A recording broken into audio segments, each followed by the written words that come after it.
In the heart of Africa, where the sun kisses the earth with a fiery passion, lived a warrior named Zola.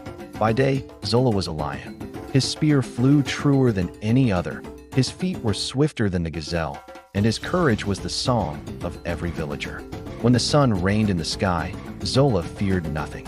But when twilight painted the land in shades of orange and purple, a shadow would fall over Zola's heart. For Zola, the bravest warrior, was afraid of the dark. As night fell, Zola would secure his hut, stoking the fire until it roared, pushing back the encroaching shadows. He would see monsters in the dancing flickers and hear whispers in the rustling leaves. His fear was a secret shame, a chain he carried in silence. The village elders noticed. They saw the hero of the day become a prisoner of the night. One evening, the wisest elder, a woman named Nia with eyes that held the history of their people, came to Zola's hut. "Zola," she said, her voice as calm as a still river, "the greatest battles are not fought with spears, but within the heart. The darkness you fear holds no monsters, only the ones you bring with you." Zola, ashamed, could not meet her gaze. "The night is not an enemy," Nia continued. "It is a quiet friend. It heals the land, lets the stars breathe, and sings a lullaby for the world to rest. You must learn its song." She told him of a hidden grotto, deep in the jungle, where the river of whispers flowed.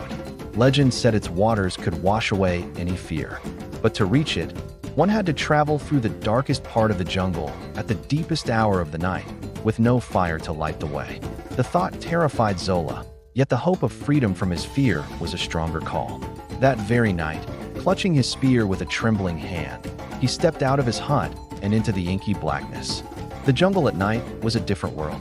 Every snap of a twig made him jump.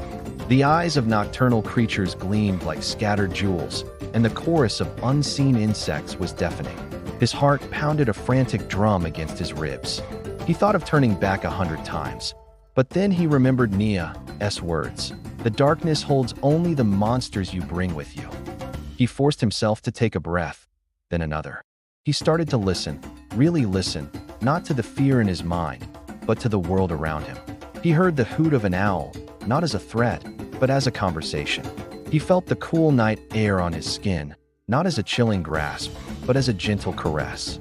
He looked up through the canopy and saw the stars, more brilliant than he had ever imagined, scattered across the velvet sky like a king's diamonds.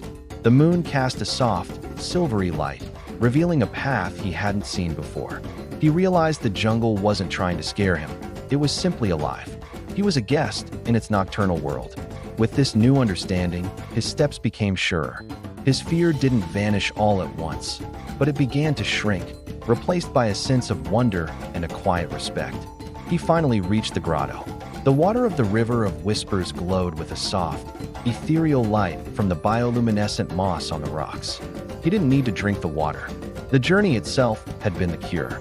He sat by the river, not in fear, but in peace, listening to its gentle murmur until the first rays of dawn painted the sky. Zola returned to his village not just as a warrior of the day, but as a guardian of the night.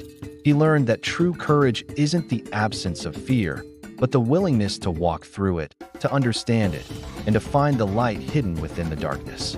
And from that day on, when children huddled by the fire, frightened of the dark, Zola would sit with them and share his story, teaching them not to fear the night, but to listen to its gentle, ancient song. Thanks for watching. If you enjoyed this story, remember to like, share, and subscribe for more tales from around the world. See you next time.